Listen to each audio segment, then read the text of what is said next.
Dalam kehidupan ini ada begitu banyak cerita yang kita dengar, saudara.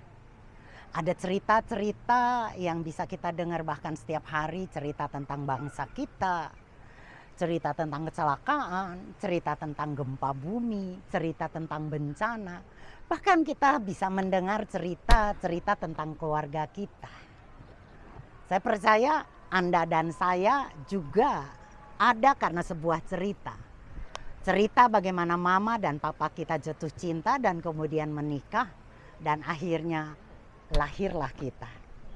Jadi saya percaya kita lahir, kita hidup, dan kita mati di dalam sebuah cerita. Menarik sekali, ternyata Alkitab juga banyak bercerita. Dan yang bercerita, yang menceritakan segala sesuatunya, itu adalah Tuhan sendiri.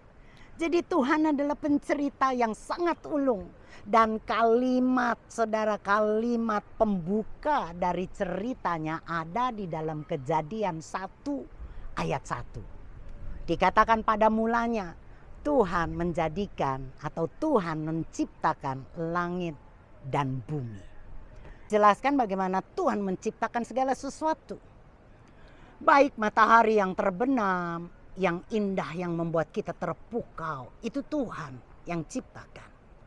Langit yang berbintang di malam hari, di mana kita bisa memandang dengan seluruh keindahannya, saudara, yang kadang-kala membuat saya terpukau.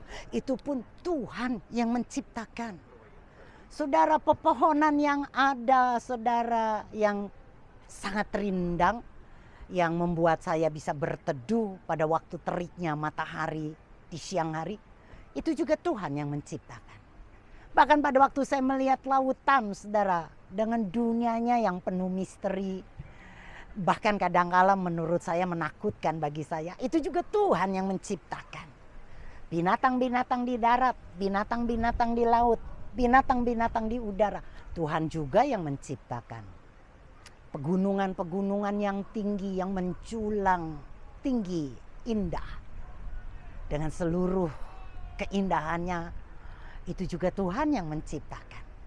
Pegunungan yang diselimuti oleh salju, jangan lupa juga Tuhan yang menciptakannya.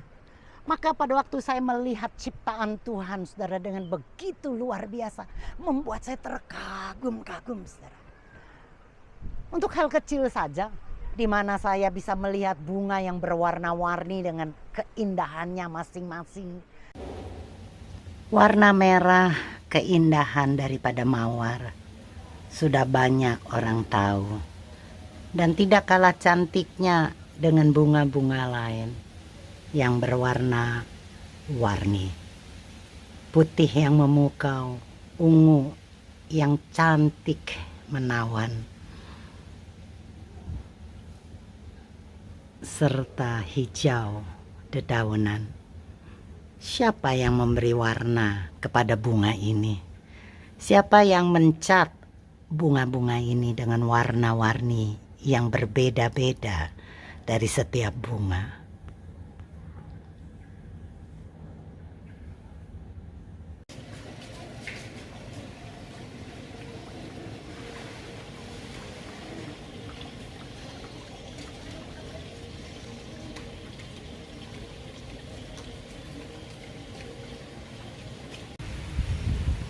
Sejenis bunga yang mungkin tidak diperhatikan manusia, karena mungkin menurutnya tidak terlalu bagus dan indah, yang tumbuh mungkin di pinggir jalan, tetapi tetap saja Tuhan hiasi dengan keindahan yang khusus.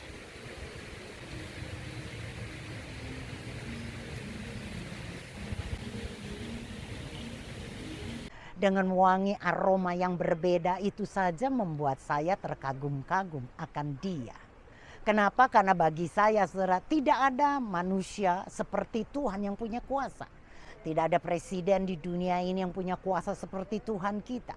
Tidak ada kepala negara, tidak ada pemimpin, saudara, bahkan tidak ada perdana menteri, kepala suku, para pemimpin agama yang punya kuasa seperti Tuhan kita.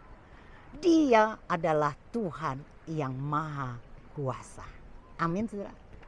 Kalau kita membaca kitab Kolose, maka kitab Kolose menunjukkan totalitas tentang kekuasaan Bapa kita. Satu ayat saja dalam Kolose 1 saudara, ya Kolose 1 saudara ayat yang ke-16 dikatakan, segala sesuatu diciptakan melalui Dia dan untuk Dia. Dunia ini saya bisa bagi menjadi dua bagian, yaitu dunia yang terlihat dan dunia yang tidak terlihat. Dunia yang terlihat misalnya tadi ya tumbuh-tumbuhan, pepohonan, binatang-binatang, ya baik di darat, di laut maupun di udara. Binatang-binatang itu kasat mata kita bisa melihatnya, saudara. Tetapi ada sebuah dunia yang tidak bisa kita lihat, tetapi itu ada. Misalnya, ya di mana kita tidak bisa melihat para malaikat. Alkitab mengatakan dan bercerita tentang para malaikat. Dan kita yang percaya kepada Tuhan, percaya ada malaikat. Ada dunia malaikat yang tidak bisa kita lihat tapi real, nyata. Begitu juga dunia di bawah laut, saudara. Ya, ada sebuah dunia yang kita tidak pahami, yang menyebabkan kita tidak bisa bernafas di bawah air. Juga kita tidak mengerti bagaimana kalau kita ada di luar angkasa, kita bisa melayang, saudara. Itu kan sebuah dunia yang tidak kita bisa lihat tetapi nyata. Dan semuanya itu Tuhan yang ciptakan. Amin. Kalau saya berpergian, saya pergi jalan-jalan dan melihat ciptaan Tuhan yang begitu buat saya memukau. Enggak selalu harus pemandangan yang bagus, yang memukau, yang mempesona. Tapi pada waktu saya melihat saudara ciptaannya sederhana saja.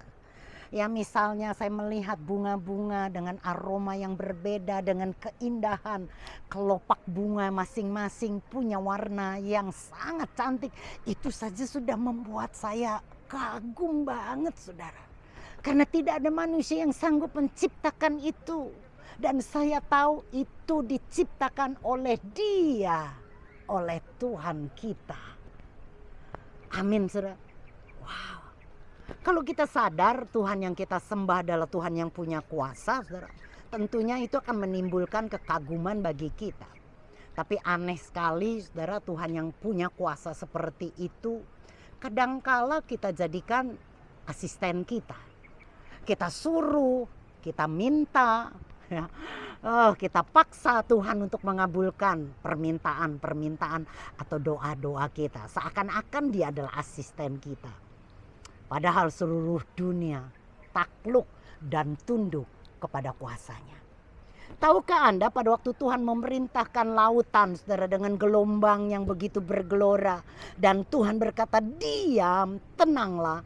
Maka ombak yang besar seperti apapun dengan gelombang yang menderu, itu akan diam dan tunduk dan taat kepada perintah Bapa. Itulah Tuhanmu dan Tuhan saya. Wow, sungguh luar biasa, saudara. Yang membuat saya itu, aduh, amazing banget. Waktu kita mengerti itu, bayangkan galaksi yang ada, bahkan bumi yang Anda tahu dan pelajari. Itu hanyalah sebuah titik debu di alam angkasa yang sangat luas ini. Tetapi Tuhan menyatukan alam semesta ini dengan hanya kuasa firman-Nya. Kalau Dia sanggup menyatukan alam galaksi yang begitu dahsyat luar biasa, saudara, tak terhitung, tak terhingga betapa besar sejagat raya ini, tapi Tuhan sanggup menyatukannya hanya dengan kuasa firman-Nya, maka saya terlebih lagi yakin Dia sanggup, saudara, mengatur hidup Anda dan hidup saya. Amin. Dia sanggup mengambil kehancuran hidup kita. Dia sanggup memperbaiki apa yang rusak dari hidup kita dan dijadikannya baru, saudara. 2 Korintus 5 ayat 17 katakan begini. Dari siapa yang ada di dalam Tuhan, ia adalah ciptaan baru. Yang lama telah berlalu, lihatlah yang baru telah datang. Semuanya itu dari Tuhan, yang oleh Kristus mendamaikan kita dengan dirinya. Nah, kalau kita tahu Tuhan yang kita sembah adalah Tuhan yang maha kuasa, yang sanggup mengatur alam semesta ini, maka itu memberikan sebuah harapan yang sangat besar untuk kita, saudara. Bahwa setiap kehancuran dalam hidup kita, kegagalan dalam hidup kita, Tuhan sanggup ambil dan ubahkan menjadi baik bagi kita. Tuhan sanggup memulihkan keluarga yang hancur berantakan. Dia sanggup, saudara, memberkati kehidupan Anda dengan kelimpahan, karena dialah yang empunya alam semesta ini. Dia yang pegang kendali atas hidup segala makhluk yang ada di dunia ini. Maka dia juga sanggup memegang kendali atas hidup kita. Ini memberikan sebuah harapan yang sangat besar bagi kita. Apapun yang sedang Anda alami hari ini, kehancuran yang sedang Anda derita, kerusakan yang mungkin sudah tidak lagi dikatakan bisa diperbaiki, tetapi percayalah, Dia sanggup melakukannya. Ini memberi sebuah harapan yang sangat besar bagi kita yang percaya kepada Dia. Amin. Saya berdoa biarlah kiranya dengan firman yang sangat sederhana ini Anda boleh kembali mempunyai pengharapan kepada Bapa kita yang punya kuasa. Sebesar apapun masalahmu menurutmu, percayalah, Dia sanggup menyelesaikannya. Serusak apapun hidupmu, Dia sanggup membentuk dan menjadikannya baru bagi Anda. Jadi menurut saya tidak ada kegagalan, tidak ada kehancuran dalam hidup kita yang tidak bisa diperbaiki oleh Bapa kita. Dia Maha Kuasa. Amin.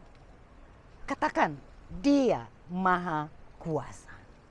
Maka waktu kita sadar kalau kita punya Tuhan yang Maha Kuasa, kita akan tenang dan kita tidak menjadi takut akan ke depan. Hari demi hari berlalu, berjalan, dan tidak akan berhenti. Yang mungkin membuat kita ketakutan, khawatir karena kita mendengar berita-berita yang mengerikan. Bahkan mungkin kita bukan saja mendengar tapi lagi mengalami hal-hal buruk dalam hidup kita yang membuat kita gentar dan khawatir dan takut. Tapi saudara, Anda sudah dengar berita kabar baik hari ini. Jangan lagi khawatir dan takut. Percayalah, yang Anda sembah yaitu Tuhan kita Yesus Kristus adalah Tuhan yang Maha Kuasa. Dengan pengertian ini kita akan jalani tahun ini dengan penuh keyakinan. Kemenangan ada di depan Anda.